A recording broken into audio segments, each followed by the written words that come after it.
ಯಾದಗಿರಿ ಜಿಲ್ಲೆ ಸುರಪುರ ತಾಲೂಕಿನಲ್ಲಿ ಬರುವ ಲಕ್ಷ್ಮೀಪುರ ಗ್ರಾಮದ ಮಾನಪ್ಪ ಬಡಿಗೇರ್ ವಿಶ್ವಕರ್ಮ ಇವರು ಮೂಲತಃ ವಿಶ್ವಕರ್ಮ ಸಮಾಜದಲ್ಲಿ ಹುಟ್ಟಿ ತಮ್ಮ ಮೂಲ ಕಸುಬು ಬಡಿಗೇರತನವನ್ನ ಮಾಡಿ ಕಟ್ಟಿಗೆಯಲ್ಲಿ ಹಲವಾರು ಮೂರ್ತಿಗಳನ್ನ ಹಲವಾರು ಸಾಮಾನುಗಳನ್ನ ಕೆತ್ತನೆ ಮಾಡಿದ್ದಾರೆ. ವಿಶ್ವಕರ್ಮ ಸಮಾಜಕ್ಕೆ ಮಾದರಿಯಾಗಿದ್ದಾರೆ.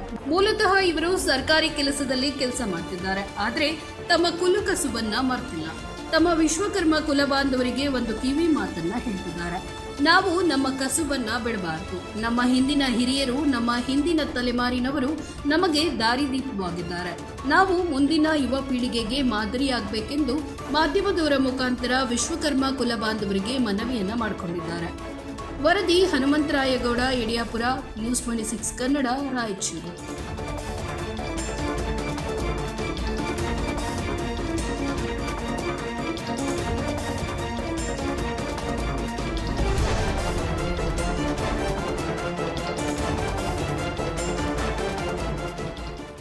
ಜಿಲ್ಲೆ ಸುರಪುರ ತಾಲೂಕಿನ ಲಕ್ಷ್ಮೀಪುರ ಗ್ರಾಮದವರಾಗಿದ್ದಂತ ಮೂಲತಃ ಇವರು ವಿಶ್ವಕರ್ಮ ಸಮಾಜದವರು.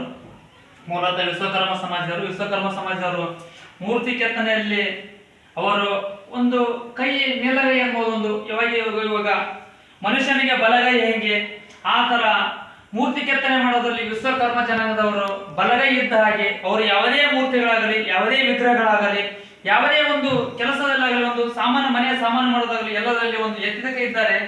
ಅವರು ಮೂಲತಃ ಉದ್ಯೋಗದಲ್ಲಿ ನೌಕರಸ್ಥರವರು. ಉದ್ಯೋಗದಲ್ಲಿ ತಮ್ಮ ಮೂಲ ಕುಲವನ್ನು ಬಿಟ್ಟು ನೌಕರಿ ಮಾಡ್ತಿದ್ದಾರೆ. ಮೂಲ ಉದ್ಯೋಗವನ್ನು ಬಿಟ್ಟು ಅವರು ಮೂಲ ಉದ್ಯೋಗ ಕಂಬಾರತನ, ಬಡಿಗಿತನ, ಆಮೇಲೆ ಅಗಸಾಲಿಗತನ, ಇವು 3 ಉದ್ಯೋಗ ಮಾಡ್ತಾ ಇದ್ದಾರೆ ಅವರು. ಅದು ಬಿಟ್ಟು ಇವಾಗ ಸರ್ಕಾರಿ ನೌಕರಿಲಿದ್ದು ಈ ತರ ಕಟ್ಟಿಗೆಯಲ್ಲಿ ಯಾವ ತರ ನೀವು ನೋಡ್ತಾ ಇರ್ಬೋದು. ಇಲ್ಲಿ ಸಾಮಾನುಗಳು ಯಾವ ರೀತಿಯಿಂದ ಮಾಡಿದ್ದಾರೆ ಅಂತ ನೋಡ್ತಾ ಇರ್ಬೋದು ನೀವು. ಗಿಡಾರ್ ಮಾಡಿದ್ದಾರೆ, ಆಮೇಲೆ ಹಾವು ಮಾಡಿದ್ದಾರೆ. ನೋಡಿ ನೀವು ಹಾವು ಯಾವ ತರ ಮಾಡಿದ್ದಾರೆ, ಯಾವ ರೀತಿಯಿಂದ ಒಳ್ಳಾಡ್ತಿದ್ದೆ ಹಾವು ನೀವು ನೋಡ್ತಾ ಇರ್ಬೋದು. ನೀವು ನೋಡಿ ಹಾವು ಯಾವ ರೀತಿಯಿಂದ ಮಾಡಿದ್ದಾರೆ. ಇಲ್ಲಿ ಗದೆ ನೋಡಿ, ಮತ್ತೆ ಗದೆ ಯಾವ ರೀತಿಯಿಂದ ಇದೆ, ಗದೆ ಯಾವ ರೀತಿಯಿಂದ ಎಲ್ಲಾ ರೀತಿಯಿಂದ ಗದೆ ಯಾವ ತರ ಮಾಡಿದ್ದಾರೆ. ಗಣೇಶನ ವಿಗ್ರಹ ಮಾಡಿದ್ದಾರೆ ನೋಡಿ ನೀವು, ಗಣೇಶನ ವಿಗ್ರಹ. ಆಮೇಲೆ ಶ್ರೀ ಜಗದ್ಗುರು ಮೋನೇಶ್ವರರು ಮತ್ತು ಗಣೇಶನ ವಿಗ್ರಹ ಒಂದೇ ಕುದುರೆ ಮೇಲೆ ಕುಂತಂತ ಶ್ರೀ ಮೋನೇಶ್ವರ ಕಾಣ್ತಾರೆ. ಆಮೇಲೆ ಗಣೇಶನ ಕಾಣ್ತಾನೆ, ನೋಡ್ತಾ ಇರಬಹುದು ನೀವು ಯಾವ ರೀತಿ ಇದೆ. ಆಮೇಲೆ ಒಂದು ಚಿಕ್ಕ ಆನೆ ಇದೆ, ಆನೆಯನ್ನು ಯಾವ ರೀತಿಯಿಂದ ಕೆತ್ತನೆ ಮಾಡಿದ್ದಾರೆ ಅವರು. ಏನು ಇಲ್ಲಿ ಒಂದು ಸರಪಳಿ ಇದೆ ನೋಡಿ, ಇಲ್ಲಿ ಸರಪಳಿ ಇದೆ, ಯಾವ ರೀತಿಯಿಂದ ಸರಪಳಿ ಮಾಡಿದ್ದಾರೆ. ಇವಾಗ ಕೆಬ್ಬಣದಿಂದ ಮಾಡ್ಬೇಕಂದ್ರೆ ಬಹಳ ತಿಪ್ಪಲ ಇದೆ, ಒಂದು ಬಂಗಾರದಿಂದ ಮಾಡ್ಬೇಕಂದ್ರೆ ಬಹಳ ತಿಪ್ಪಲ ಇದೆ, ಒಂದು ಕಟ್ಟಿಗೆಯಿಂದ ಯಾವ ರೀತಿಯಿಂದ ಮಾಡಿದ್ರೆ ನೋಡಿ, ಕಟ್ಟಿಗೆ ಯಾವ ರೀತಿಯಿಂದ ಒಳ್ಳೆ ಆಗ್ತಿದೆ ನೋಡಿ. ಇಲ್ಲಿ ಯಾವ ರೀತಿಯ ಮೂಲ ರೀತಿಯಿಂದ ಮಾಡಿರ್ಬೇಕಿದು ನೀವು ನೋಡ್ತಾ ಇರ್ಬೋದು. ನೀವು ಯಾವ ರೀತಿಯಿಂದ ಮಾಡ್ತಿರ್ಬೋದು. ಇದು ಅವರು ಏನೇನು ಬೆಳಿತಾರೆ ನೋಡಿ, ಅವರಿಗೆ ಮಾರ್ಗದರ್ಶನವನ್ನು ಬನ್ನಿ. ವಿಶ್ವಕರ್ಮ ಸಮಾಜದಲ್ಲಿ ಹುಟ್ಟಿ ಅವರು ಏನು ಮಾಡಿದ್ದಾರೆ, ಏನೇನು ಸಲ್ಲಿಸ್ತಾರೆ, ಅವರಿಗೆ ಯಾವ ರೀತಿಯಿಂದ ಇದು ಉದ್ಯೋಗ ಕಲಿಯಲು ಯಾರು ಪ್ರೇರಣೆ ಆದ ಅವರಿಗೆ ಮಾರ್ಗದರ್ಶನವನ್ನು ಬನ್ನಿ. ನಮಸ್ಕಾರ ಸರ್, ತಮ್ಮ ಹೆಸರೇನು? ಮಾನಪ್ಪ ಬಡಿಗೇರ್ ಅಂತ ಹೇಳಿ ಸರ್. ತಮ್ಮ ಮಾನಪ್ಪ ಭೀಮಣ್ಣ ಬಡಿಗೇರ್ ಸರ್. ತಮ್ಮದು ಮೂಲದ ಊರು ಅವರು? ಮೂಲತಃ ಲಕ್ಷ್ಮೀಪುರ, ಅರಕೆರೆಕೆ ಅಂತ ಹೇಳಿ. ಅರಕೆರೆಕೆ. ಹ್ಞೂ ಸರ್. ಸರ್ ಇದು ಏನು ಸರ್, ಇದು ಈ ರೀತಿಯಿಂದ ನಿಮ್ಮದು ಮೂಲ ಕಸುಬು ಏನಿದು? ಮೂಲ ಕಸುಬು ನಮ್ಮ ತಂದೆಯವರು, ನಮ್ಮ ದೊಡ್ಡಪ್ಪರು ಎಲ್ಲರೂ ಬಡಿತನ ಮಾಡ್ತಿದ್ರು. ಅವ್ರು ಕೆಲಸ ಮಾಡ್ತಾ ಅವ್ರ ಸಂಗಡ ಕೆಲಸ ಕಲ್ತ್ಕೊಂಡು ಈ ಥರ ಎಲ್ಲ ಮಾಡೋಕ್ಕೆ ಪ್ರೇರಣೆ ನಮ್ಮ ದೊಡ್ಡಪ್ಪರು. ಸರ್ ಇವಾಗ ನೀವು ಸರ್ಕಾರಿ ಕೆಲಸದಲ್ಲಿ ಇದ್ದೀರಾ? ಸರ್ಕಾರಿ ಕೆಲಸದ ಈ ರೀತಿಯಿಂದ ನೀವು ಮಾಡಿದ್ರಾ? ನಿಮಗೇನು ಸರ್ಕಾರದಿಂದ ಏನು ಪ್ರೋತ್ಸಾಹ ನಿಮಗೆ ಸಿಕ್ಕೈತಾ ಇದು ಮೂಲ ಕಸುಬು ಮಾಡೋದಕ್ಕೆ? ಈ ಪ್ರೋತ್ಸಾಹ ಅಂದ್ರೆ ನಾವು ನೌಕರಿ ಇರೋದಂತ ಪ್ರೋತ್ಸಾಹ ಆಗಿದ್ದಿಲ್ಲ ನಮಗೆ. ಈ ಟೈಮು ಸಿಕ್ಕಾಗ ಸಂಡೇ ದಿವಸ ಅಥವಾ ನನಗೇನೋ ಟೈಮ್ ಪಾಸ್ ಆಗಿದ್ದ ಟೈಮಿಗೆ ಅದನ್ನೆಲ್ಲ ಮಾಡ್ಕೊಂಡು ಸಂಡೇ ಮಾಡಿಸ್ಕೊಂಡು ಹೊಂಟಿವಿ. ಸರ್ ಮತ್ತೆ ಇನ್ನೊಂದು ಆಸೆ ಏನೋ ಇರ್ಬೋದು ನಿಮ್ಗೆ, ಇದು ಈ ತರ ನಾ ಮಾಡಿದೀನಿ, ಇನ್ನೂ ಹೆಚ್ಚಿನ ವಿದ್ಯಾಭ್ಯಾಸ, ನಾನು ಹೆಚ್ಚಿನ ಏನೋ ಮಾಡಿದರೆ ನಾನು ಜನರಿಗೆ ಆಕರ್ಷಣೆ ಮಾಡಬೇಕು, ನಾನು ಒಂದು ಜನರಿಗೆ ಏನೋ ಒಂದು ಜಗತ್ತಿಗೆ ಒಂದು ಏನೋ ಕೊಡಬೇಕು, ನಂದು ವಿಶೇಷವಾದ ಕೊಡುಗೆಯನ್ನು ಕೊಡಬೇಕು ನಾನು ಲೋಕಕ್ಕೆ ಅನ್ನೋದು ಏನೋ ಇದೆ ನಿಮ್ಮ ಆಸೆ? ವಿಶೇಷ ಕೊಡುಗೆ ಕೊಡ್ಬೇಕಂತ ಅನ್ನೋದು ಏಜಿನೇ ಇಲ್ಲಲ್ಲ ಇವಾಗ. ಯಾಕಂದ್ರೆ ನಾನು ನೌಕರಿ ಇರೋದ್ರಿಂದ ನಾನು ಟೈಮ್ ಸಿಕ್ಕಾಗ ಮಾತ್ರ ನಾನು ಇದು ಮಾಡ್ತೀನಿ. ಇನ್ನೂ ಹೆಚ್ಚಿನ ಮಾಡ್ಬೇಕನ್ನೋದು ಆಸೆ ಇದೆ. ಟೈಮ್ ಅಭಾವ, ಡ್ಯೂಟಿ ಇರೋದ್ರಿಂದ ಕೆಲಸ ಮಾಡೋಕ್ಕಾಗಿಲ್ಲ. ಇನ್ನು ಸಂಡೇ ದಿವಸ ಅದನ್ನು ಕೆಲಸ ಇರಲಿಲ್ಲ, ಬೇರೆ ಕೆಲಸ ಎಲ್ಲಿಗೆ ಹೋಗ್ಲಿಲ್ಲ ಅಂತಂದ್ರೆ ಇಂಥವೆಲ್ಲ ನಾನು ಮಾಡೋಕ್ಕೆ ಸರ್. ಇನ್ನೊಂದು ನಿಮ್ಮ ಧರ್ಮಪತ್ನಿಯವರು ಇದಕ್ಕೇನು ಪ್ರೇರಣೆ ಏನಾಗಿದ್ದಾರ? ಪ್ರೇರಣೆ ಅಂತೇನಿಲ್ಲ, ಮಾಡೋರಿಗೆ ಯಾವ್ದಾದ್ರು ಒಂದು ಥರ ಸಹಾಯ ಮಾಡ್ತಾರೆ. ನಿಮ್ಮ ಧರ್ಮಪತ್ನಿಯವರು ಏನು ಸಹಾಯ ಮಾಡ್ತಾರೆ ನಿಮಗೆ? ಸಹಾಯ ಅಂದ್ರೆ ಅವು ಸಾಮಾನ್ಗೆಲ್ಲ ಇದು ಮಾಡೋದು, ಸಾಮಾನ್ಯ ಎತ್ತಿ ಕೊಡೋದು ಕೆಲಸ ಮಾಡ್ತಾ ಇದ್ದಾರೆ. ಮಾಡ್ತಾ ಇದ್ದಾರೆ ಅಂತ ಹೇಳ್ತಾರೆ.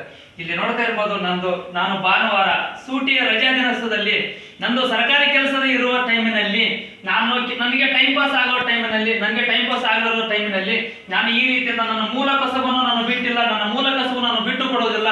ನಾನು ವಿಶ್ವಕರ್ಮ ಸಮಾಜದಲ್ಲಿ ನನ್ನ ಹಿರಿಯರು ಏನು ಪಾಲಿಸ್ಕೊಂಡಿದ್ದಾರೆ, ನಾನು ಅದೇ ರೀತಿ ನಾನು ಮುಂದುವರಿಸಿಕೊಂಡು ಹೋಗ್ತಿದ್ದೇನೆ ಅಂತ ಹೇಳ್ತಾ ಇದ್ದಾರೆ.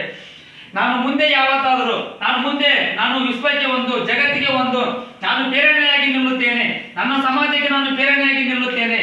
ನನ್ನ ಸಮಾಜದ ಯಾವ ರೀತಿಯಿಂದ ನನ್ನ ಸಮಾಜಕ್ಕೆ ನಾನು ಮುಂದೆ ನನ್ನ ಸಮಾಜದ ಮುಂದೆ ಯುವ ಪೀಳಿಗೆಗೆ ನಾನು ಒಂದು ಆಧಾರ ಸ್ತಂಭವಾಗಿ ನಿಲ್ಲುತ್ತೇನೆ ಅಂತ ಹೇಳ್ತಿದ್ದಾರೆ. ಮತ್ತೆ ಇನ್ನೊಂದು ಕೇಳೋಣ ಬನ್ನಿ, ಇನ್ನು ರಿಟೈರ್ಮೆಂಟ್ ಆಗೋ ಟೈಮ್ ಬಂದಿದೆ. ಅವರು ರಿಟೈರ್ಮೆಂಟ್ ಆದ್ಮೇಲೆ ಏನು ಕಸುಬು ಮಾಡ್ತಾರೆ ಅಂತ ಕೇಳೋಣ ಬನ್ನಿ ಅವರಿಗೆ. ಸರ್, ರಿಟೈರ್ಮೆಂಟ್ ಆದ್ಮೇಲೆ ನೀವು ಏನು ಕಸುಬು ಮಾಡ್ತಾರೆ? ರಿಟೈರ್ಮೆಂಟ್ ಆದ ನಂತರ ಯಾಕಂದ್ರೆ ಮನುಷ್ಯನಿಗೆ ಶಕ್ತಿ ಬೇಕಲ್ಲ, ಕಾರ್ಪೆಂಟ್ ಕೆಲಸ ಆಯಿತು, ಬಡಿಕ ಮಾಡೋಕೆ ಶಕ್ತಿ ಬೇಕು. ಯಾವುದಾದ್ರು ಇದರಲ್ಲಿ ಒಂದಿಷ್ಟು ಸರ್, ಇನ್ನೊಂದು ಮೂರ್ತಿ ಕೆತ್ತೋದಕ್ಕೆ ಶಕ್ತಿ ಏನು ಬೇಡ ಸರ್, ಯುಕ್ತಿ ಬೇಕು ಸರ್, ಶಕ್ತಿ ಏನು ಬೇಡ, ಇದರಲ್ಲಿ ಬುದ್ಧಿ ಬೇಕು ಸರ್. ಇದರಲ್ಲಿ ಮೂರ್ತಿ ಇದು ಚಿಕ್ಕ ಎಲ್ಲ ಸಾಮಾನುಗಳು ಮಾಡಬೇಕು, ಚಿಕ್ಕ ಇದರಲ್ಲಿ ಶಕ್ತಿ ಏನು ಬೇಡ ಸರ್, ಇದರಲ್ಲಿ ಬುದ್ಧಿ ಬೇಕು. ಬುದ್ಧಿ ಚಾರಣತನ ಇದೆ ನಿಮ್ಮ ಹತ್ರ. ನೀವು ಮುಂದೆ ಏನು ಮಾಡ್ತಾ ಈ ವಿಗ್ರಹಗಳ ಕೆತ್ತನೆ ಮಾಡ್ತಾ ಏನು ಇಲ್ವಾ?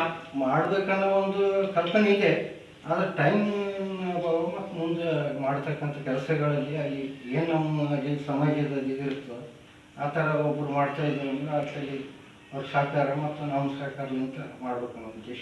ಸರ್, ಇವಾಗ ನಿಮ್ಮ ವಿಶ್ವಕರ್ಮ ಸಮಾಜಕ್ಕೆ ಏನು ಬಯಸ್ತಾರೆ, ಯುವ ಪೀಳಿಗೆಗೆ ಏನು ಬಯಸ್ತಾರೆ ನೀವು?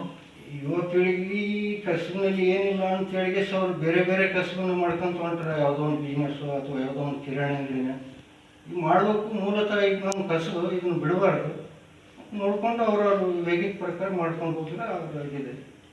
ಇವ್ರಿಗೆ ಲಾಭ ತಕ್ಕಂಥ ಇದು ಇಲ್ಲ ಈಗಿನ ಇದ್ರೊಳಗೆ. ಎಲ್ಲ ಮಿಷಿನರಿ ಬಂದಾಗಿಂತ ಕೈ ಕೆಲಸಗಳನ್ನು ಭಾಳ ನಿಂತ್ಕೊಂಡು. ಸರ್, ಇನ್ನೊಂದು ಮೂರ್ತಿಗೆ ಸರ್ ಲಾಭ ಇಲ್ಲ ಸರ್. ಮೂರ್ತಿ ಕೆತ್ತನೆ ಮಾಡಿದ್ರು ಸರ್, ಮೊನ್ನೆ ಪ್ರಯಾಗರಾಜಲ್ಲಿ ಒಂದು ಮೂರ್ತಿ ಕೆತ್ತನೆ ಮಾಡಿದ್ರು ಸರ್. ಒಂದು ಮೂರ್ತಿ ಸರ್ ಎಷ್ಟು ಹೋಯ್ತು ಸರ್?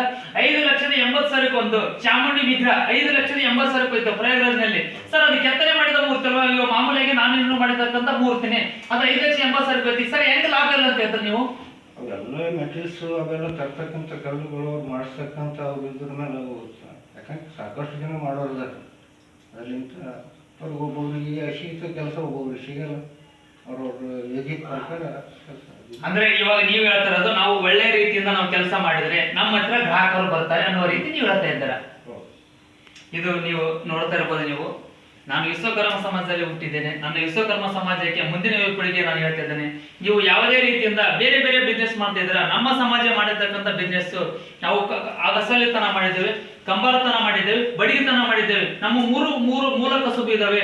ನಮ್ಮ ಕಸುಬುಗಳನ್ನು ಮಾಡಿ ಏನಕ್ಕೆ ಬೇರೆ ಏನು ಮಾಡಕ್ಕೆ ಹೋಗ್ತಿದ್ರ? ನಮ್ಮ ಕಸುಬು ಮಾಡಿ ನಮ್ಮ ಜನಾಂಗ ಏನು ಮಾಡ್ಕೊಂತ ಬಂದಿದ್ದಾರೆ ಅದೇ ರೀತಿಯಿಂದ ಮಾಡಿ, ನೀವು ಅದೇ ರೀತಿಯಿಂದ ಬದುಕಿ ಅಂತ ಹೇಳ್ತಾ ಇದ್ದಾರೆ.